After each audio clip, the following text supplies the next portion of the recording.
The Old School is brought to you by Ahart Solutions, which provides school surveys and applied research. More information at ahartsolutions.com. And good morning. Welcome to the Old School Podcast, a podcast about the American education system, but about other things as well, whatever strikes our fancy. And with me in this exploration of our fancy is Dr. Stephen Bourgeois. Good morning, sir. Hey Miller, it's good to see you. You're coming in very sharp and clear on your new Wi-Fi or whatever the heck you have, but I've never seen you this clear before. When we hang out in person, surely you've seen me this clear before. That's true. It's just like in person, but better. Uh, no, we never Well, it's this ether cable thing business. Ethernet. Yeah, yeah. Yeah, It made all the difference. Yeah, I'm wired into the wall here, so Yeah, I've right on. tapped the source, as it were. Well, What that's are you doing? exciting. I don't know what I'm doing. I'm spinning around in my chair right now. I must be awake and happy. It's funny how sleeping an extra hour makes you awake and happy. I slept until the crack of 8:30 today. I usually get up at about 7:30. That extra hour seemed to do the trick. Or Or, if you want to look at it in another way, you've yep. started to slack off. In your retirement and in your advanced age, you've begun to grow soft That it's never. because you know that every minute you stay under those covers, you get softer while Charlie gets stronger. You have to explain that joke because that just sounds really bad in every possible way. You're referring to the beginning scene with Martin Sheen in Apocalypse Now, which has the greatest first line of any film. Do you know what the film starts? Harrison Ford breaking into the house No, or breaking into the apartment saying that, or is it Sheen's dialogue? it's Martin Sheen says two words, and that's how the film starts. What is it? I don't know. I can't remember. What is it? He said, "Saigon, shit." I'm still in Saigon. That's a great one. I know that I know the lines of that film better than the amount of times I've seen it would indicate because I used to have the soundtrack, and the soundtrack began with thought process by Sheen's character. Yeah. Oh, great. So, And it moves into the great song "The End" by The Doors. yes. I love that song. Or Flight of the Bumblebees, whichever song on that soundtrack you get into, I guess. But Well, that gets into the Ride of the Valkyries by Wagner. isn't that the Bumblebee song? No, come on, get out of here. It's an insult to all of our Germanophiles out there. So yesterday, I engaged in an age-old tradition, which I worry has taken a hit of late, and it has to do with the dinner party. The dinner, is that what you called it? Come over, we're having a dinner party at the Millers. I don't know if well, it was only one family coming over, so I don't know if that It counts. constitutes a party. Oh, it does. It does. Okay. Have anybody come So, outside, but no, we need to define because there are things that aren't dinner parties where people have, like when I come over to your house, that's not a yes. dinner party. No. We've done it a lot of times. It's very comfortable, and it's like family basically comes over and we just do what we Yeah. do. Not a dinner party. Okay. So family doesn't count as a dinner party? Correct. So if everyone is a member of your family or kind of a quasi fictive member of your family, that doesn't Right. count as a dinner party. Exactly. No, that doesn't count at all. It has to be not strangers, but it has to be people beyond your family. It can be. It's debatable if it can be one person. I think it could be if it's a outsider you haven't seen in a while. They come over. It's a little bit formal. There's kind of has to be a little formality. has to be a dinner involved, of course. But yeah, it can't just be family or, your best friends just come over watch sports. That's different. Dinner party So has, what was the last dinner party your family hosted? um, see, you mentioned it's a dying art. I don't know. I have to look way back until we've had somebody over that wasn't family. Or we've had parties, and parties are different. Like we've had Super Bowl parties. That's not a dinner party Mm, because there's an event that there.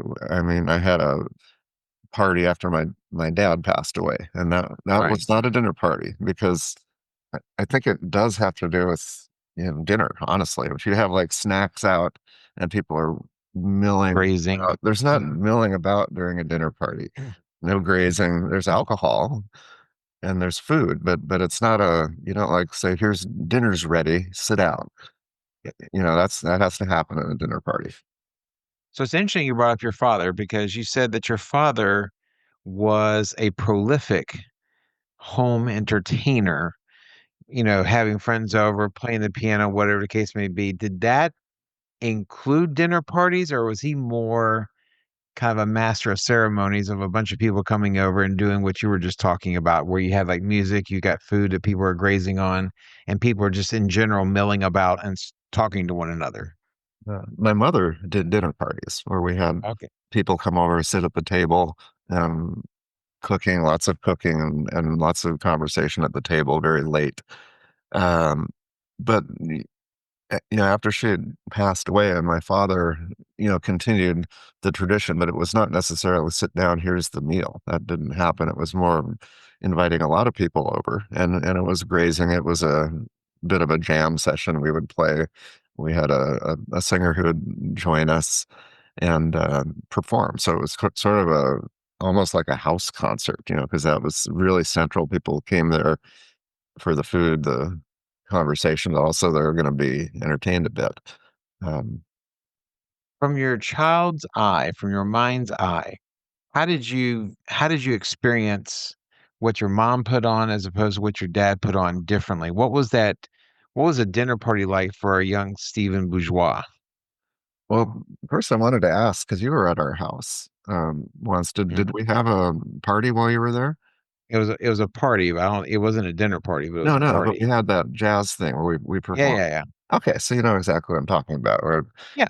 there's some food and people, but there's milling around, and we would have. Often it was a couple, sometimes an individual. I can remember a professor or two would show up, from the University of Oregon. But often it was, um, a couple that, my parents would know. And often the same people would come over a lot, Mm. but it was definitely a dinner party.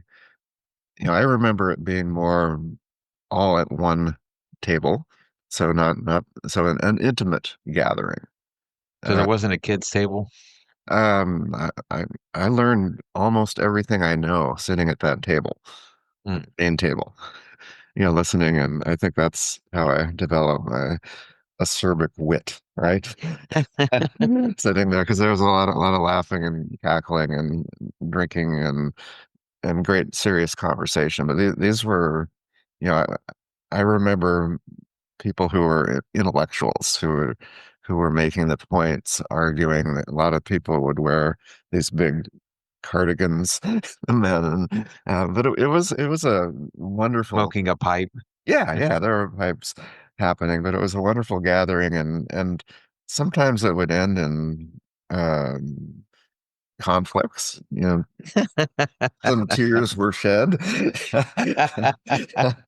But most of the time it was just wonderful food and wonderful conversation. But it wasn't. I mean, you would stay there at that table late. It was Yeah. more like a European thing. You didn't say, "Okay, hit your knees. There's dinner. So long."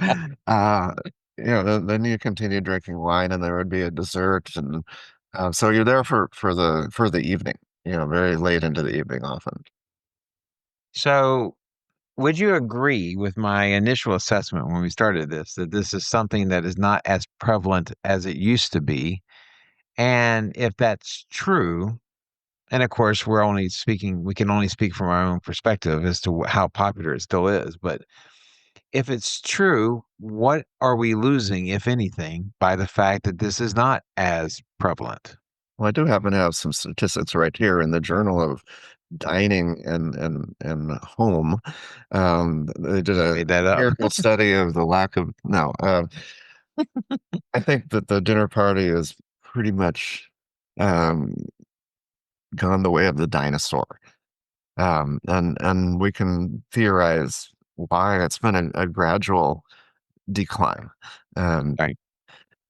the I've mentioned about 4 or 5 times drinking, and I Yes. really think that people have been scared to go to a place and drink like crazy, then drive home. That was not an issue back then, you know. Freewheeling 70s, if you Yeah, can make it, you're okay. yeah. If you can, get hold the keys in your hand and get it. Yeah, I mean, it's a terrible thing for a public service announcement. Don't drink Don't and drink and drive. drive. Don't do drugs. Don't do. Don't do drugs, kids. That's right. Just But I say think that's no. but that's part of it, and so people would hesitate to drive across town. Imagine, and having a whole lot of alcohol, but then they were smart back then. They also ended up with coffee, and so you would ease out, you would sober up, Yeah. and take your breathalyzer. No, we didn't, and Get the and head keys out of home. the fishbowl. Yeah. So I think that's right. So I think that's part of it.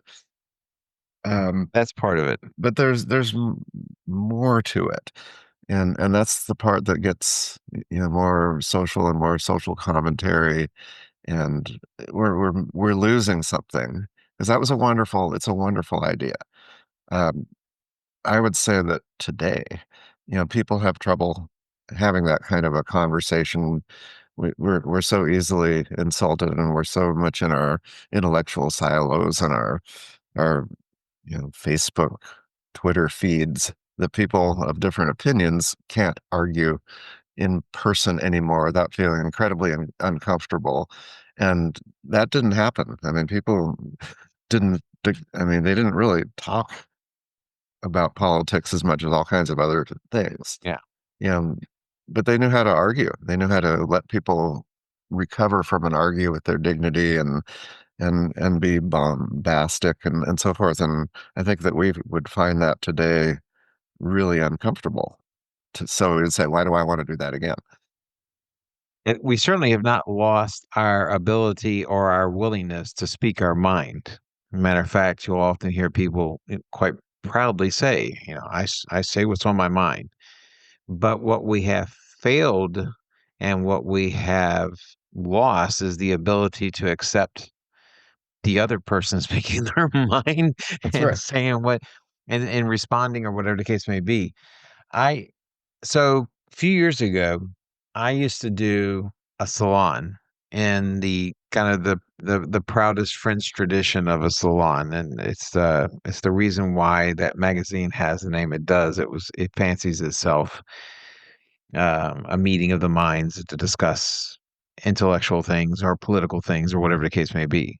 And I remember when I first did the first salon, it was we were very purposeful on who we invited because what we did not want is we did not want table flippers. We did not want people that would just kind of, we didn't want people who just lose their mind the moment that someone said a discouraging word, just someone just losing their shit, as it were. But we were kind of we were careful. We carefully crafted the list of who was invited. And I think for the most part, it worked. It was interesting. We did talk politics from time to time, but we also talked about a whole bunch of other different stuff. And in many ways, it was exactly what I hoped it would be. In a sense that one of the things, and the reason why I started this was because one of the things I always missed when I was not in Germany was the German willingness to discuss complicated, controversial things and to be able to do so in a civilized way. And It's one of the things that I enjoy most when I'm in Germany, and it's the thing I miss most when I'm not in Germany. And so my attempt was to try to create something similar in here, and it was going fine until Until until 2016. now that was because I went to one of them, Yes. and that was probably just before I know I didn't cause the problem, but I maybe got in under the wire, and it was a perfectly lovely evening. I think people were intimidated by my my credentials walking in there, even though It they happens. said keep it down. Dr. Wells here. No, it was great. Remind me about the demise of the salon. Well, the demise was with the election of Donald Trump. What? And I know Donald Trump gets blamed for a lot of stuff. I don't want to put the death of my salon experience to him, lay it on his feet. Well, people are saying, But no, I mean, people just could not. I mean, people who otherwise were that I found to be reasonable, were not. And and it was like I remember sitting there thinking, okay, there's no reason to be irrational about this. I mean, and I felt that the salon was an atmosphere where we could, you know, take to task something that somebody said. And prior to it was that. It was a give and take, there was times when someone would disagree and no one threw a glass of wine in anyone's face. It was civilized, it was nice. But at this one get together, some people just lost their head. And I love talking politics, but the problem is I don't get mad about it. It's one of those things where it makes the talking of politics, as much as I love to do it, I'm reluctant to do it because people don't know how to handle it. And it seemed like that with his election in 2016, it just seemed like people just forgot how to have, you know, convivial conversations that dabbled with politics or dabbled with other subjects. I think I tried it one more time after that, and I was and not right away, but I planned something after that, and I remember afterward telling my wife, I'm not interested in doing this anymore. I mean, I was interested in doing it anymore, but I couldn't find the group that I wanted to invite, and so that's not a dinner party in the classic sense, but it does go to your point as to why the dinner party has declined. People's inability to exchange ideas, to exchange theories, philosophies, whatever the case may be, and do so in such a way that no one's throwing wine in people's faces by the end of the evening. really sad if you think about it. Um, It's yeah, very sad. and I mean, you're an expert at leading discussions, you know, Mm. de-escalating. I mean, that happens. You do that as a teacher all the time. You're transitioning, moving people. You sit over here. But yeah. So and then you would shout out, "Gentlemen, there's no fighting in the war room." Uh, but it's too bad because I think that is something about so we've identified alcohol, meaning um, and and then now politics getting a little bit um, too heated. Uh, Mhm. there is a solution to some of this, um, and sometimes the solution is in the problem. The solution may be alcohol. Some people might need to loosen up a little bit, but then they need to use Lyft or Uber to get home. And I think that it would solve your salon if there was maybe more drinking, Mm. more fun, maybe less of a formality. Let's sit around it and talk. And maybe that's the issue, the structure of it. It's a little bit public, and you're making many many speeches. So maybe you have a salon that's a little bit more free flowing, where there's people gathering over here chatting, this group chatting, and then eventually you hear like this full group talk where they get catch the interest, but Mm. make it a little bit more free flowing, lots of drinking, and and then these little cars of strangers coming to take them home. That might Mm. save the salon. I don't know. Well, so the salon is like one thing. Yeah. And listen, this is not, you know, this is not a new thing. From the days of Benjamin Franklin, who once said that, discuss everything but death and taxes, which is basically religion and politics. The idea is that I think our I think his advice has created a prohibition that has made us as a nation genetically ill prepared to talk about either religion or politics. And so the fact that people can't talk politics now maybe is not that new of a thing, but it would seem that the way to fix things is not to avoid it, but to embrace it. And maybe that's to your point. Just get everyone liquored up and just throw them in the back of an Uber and just say, I'll see you in the morning or whatever the case may be. But I wonder if the idea of the dinner party creates a different vibe that should be nurtured a little bit here. Um, The idea of breaking bread is one of the most mhm. time honored traditions of bringing people together. It is. I think that you know how when you enter your room, there's a symbol as you walk through the door. Mm. That's called Mezuzah.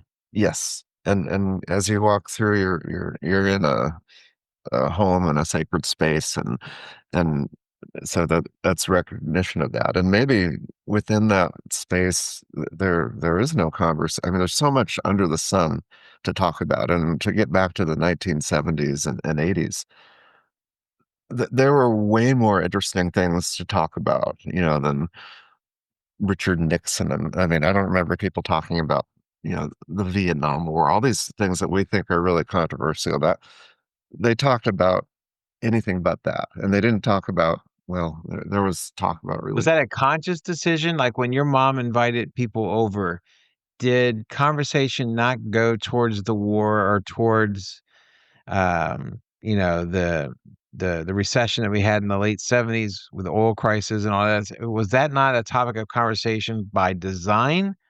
Or was it just that your mom invited people who had other things that they were more interested in? the latter. There are all kinds of things. So more about art and music, and people were just telling jokes and being funny and charming and witty, Mhm. things that don't happen anymore. So it was, yeah, there's everything under the sun, and so that stuff is a little bit dull in comparison to all these other topics. So um, that might be a way to do it. Is I mean that was Oregon, so everybody also was politically liberal anyway, and Fairly political, homogenous area, right? yeah, and here we're living, in the Bible Belt, and the it's more on the right side of things, but Mhm.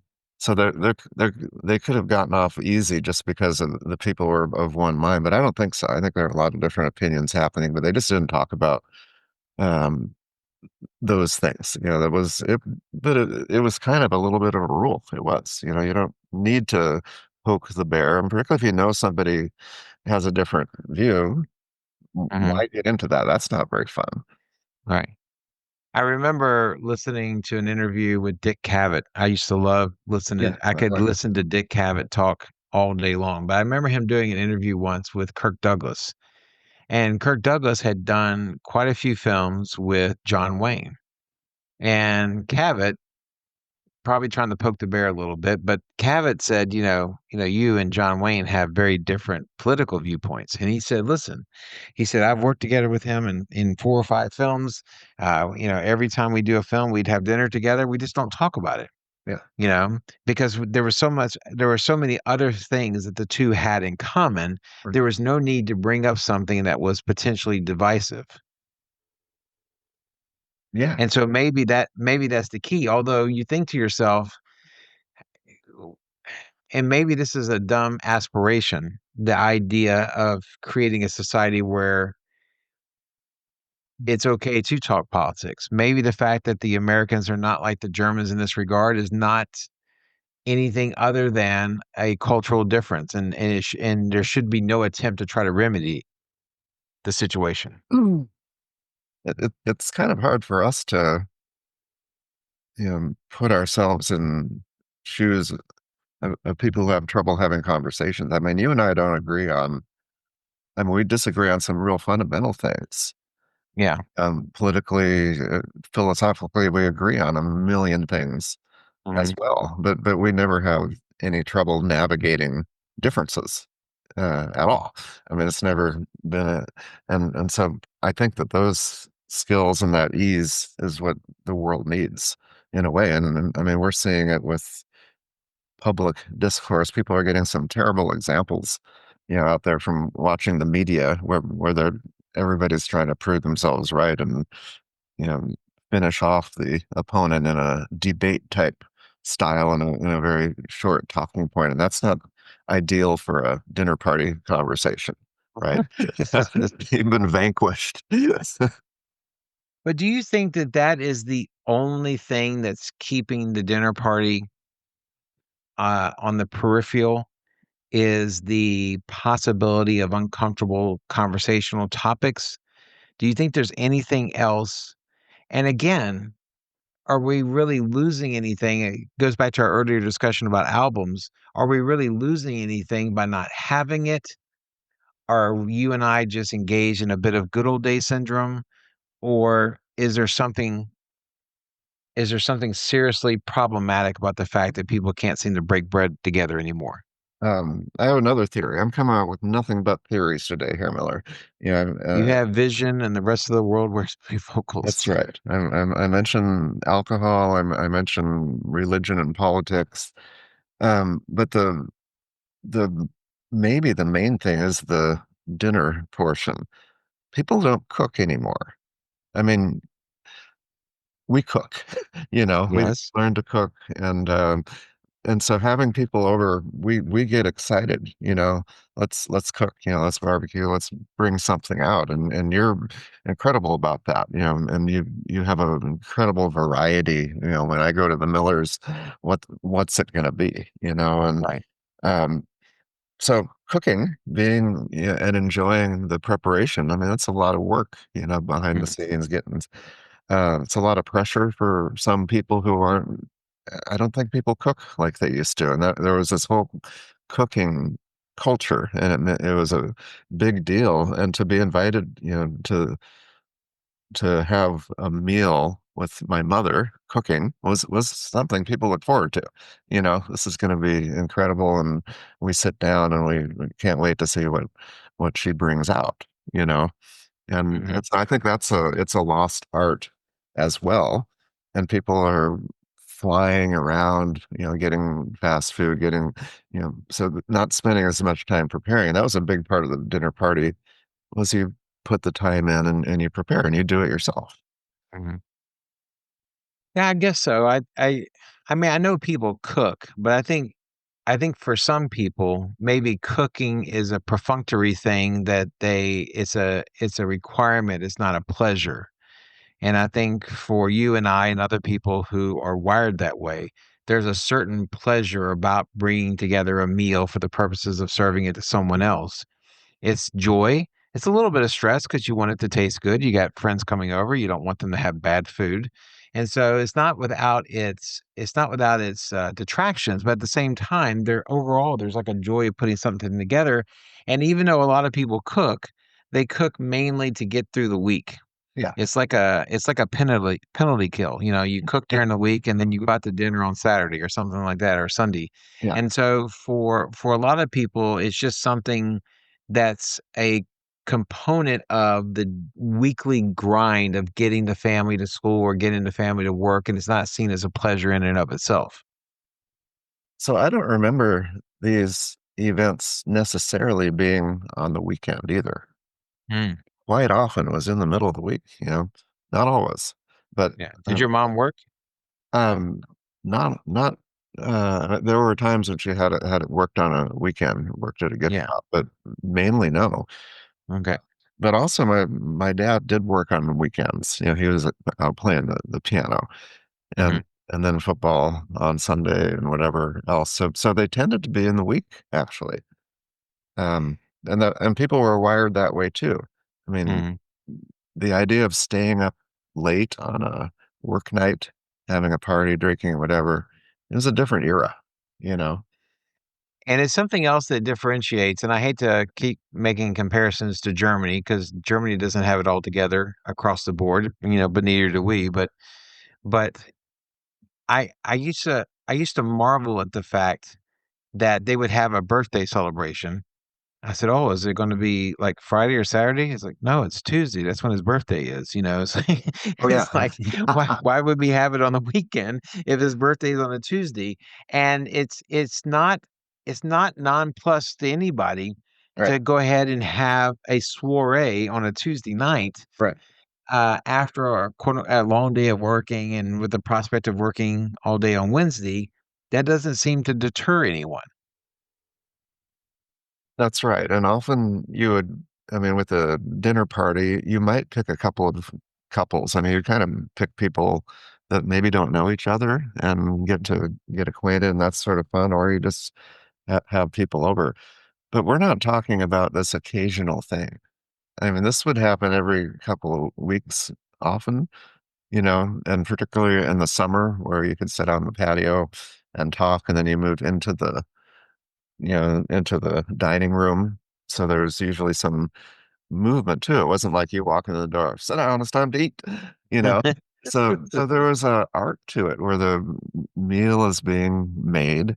There's time to Hmm. have drinks and conversation outside. You've been outdoors where we were, a nice patio, and Yeah. then when dinner's ready, you move to the table, and often they stayed at the table, and then continued talking and drinking. But the food just seemed to arrive, and it was wonderful. And then somehow the dishes were gone, and there was dessert, and there was more wine.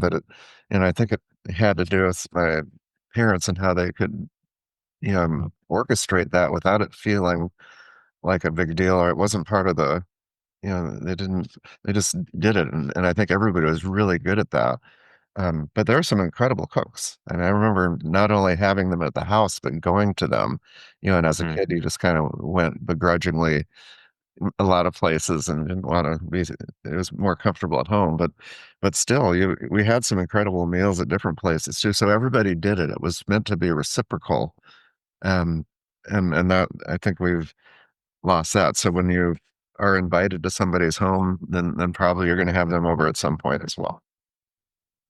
Well, I guess the change begins with us, as some Oh, pithy poster said one yeah. time I read, and perhaps it behooves us, those of us who don't have a problem with it, to try to encourage it, and therefore maybe encourage other people to try to do it for themselves in their homes. Not only invited to our house, but also to be willing to maybe try that. Yesterday we had a dinner party yesterday, and so it was one of those things where the construction in this house is finally done, and so there's no one fixing anything or repairing something or renovating something, and so now we have this gorgeous backyard patio situation, and so we busted out the tables outside, and we had like a little bar that it's kind of like a little buffet, and it was a lovely evening, and I think it's a way for friends to grow closer. It's a way for friends to uh, grow more connected to the people around them. It's a way for people to get to know one another, and there's a lot to be said for what you learn about sitting across the table from somebody. Mhm. The kind of things that you learn about, one's sense of humor, one's interests, and things of that nature. And so maybe it's up to us to kind of spread this word. Bring it back. Even with kids. I mentioned not sitting. I don't remember a kid's table that often, at least at our Mm. house. But to be able to sit with adults and know that what's your job? Your job is to probably not be the center of attention. Right. Maybe respond a little bit, but keep it down and not create any problems and listen and enjoy. So it's a great exercise for kids, but I think that's another reason when you do have kids, say a family, multiple kids, that becomes challenging.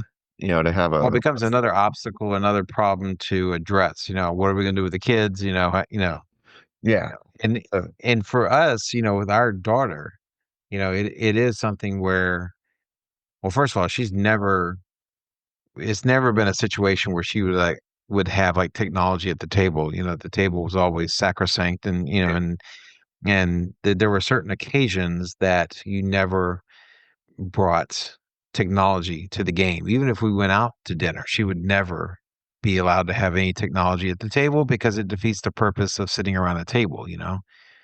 And so that is something, not to say that she's good at sitting at a table talking with adults. I think a lot of times she feels left out of the proceedings because oftentimes the subject or the conversational topic has very little or nothing to do with her.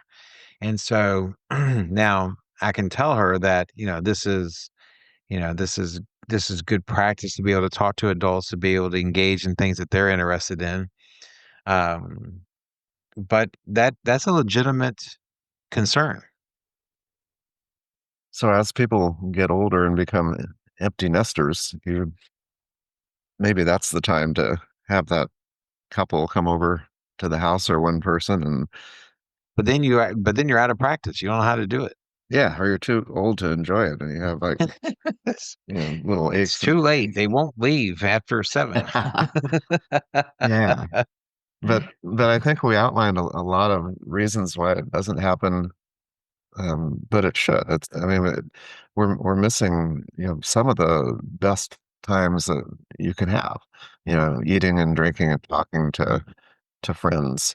Um, it's great. I I think think, there's two. Yeah, I think there's two things to take away from this. One, it's worth doing, yeah, and two, but the sign of a good dinner party is not one completely without disagreement, and that the disagreement can also be fascinating, interesting in and of itself. The problem is we have difficulty with disagreement, but that's part of the lesson that you learn is that it's okay to disagree, and it becomes part of the thing that weaves you closer together with the people that you invite.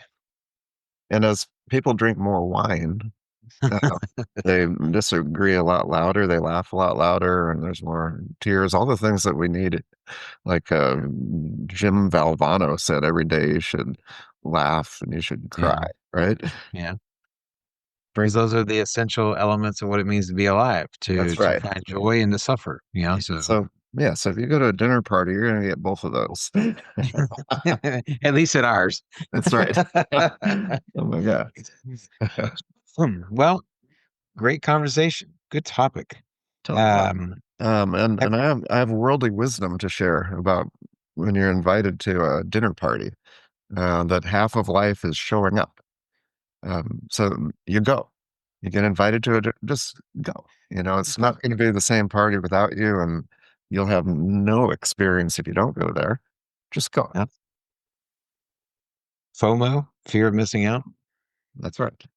I don't need. We don't need acronyms here, but I mean, at the same time, there's something to the idea that for every no that you say, Yeah. you become a little worse for it. So Yeah, and don't be a party pooper, Herr Miller. I will admit that as I've gotten older, my ability to stay up has wavered. But I still do the very best I can when we do have functions to try to stay awake. Here's the one thing about parties though, as we close this thing out, and perhaps this is a good note to close out on. Okay.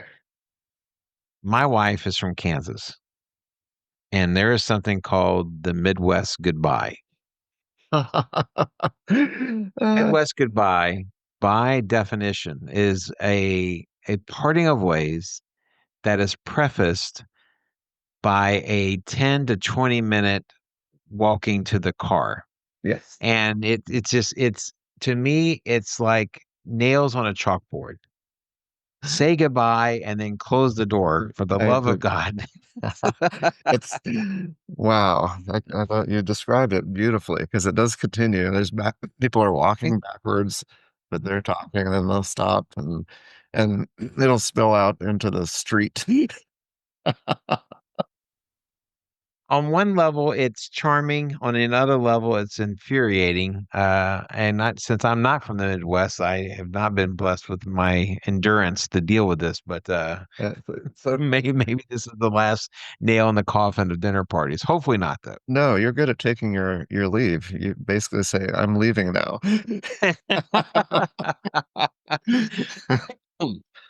Uh, I'll see you next time. yeah, that's good. And we will see you next time on the Old School Podcast. Thank you so much. And auf Wiedersehen, Herr Dr. Bourgeois. Auf Wiedersehen, Herr Müller.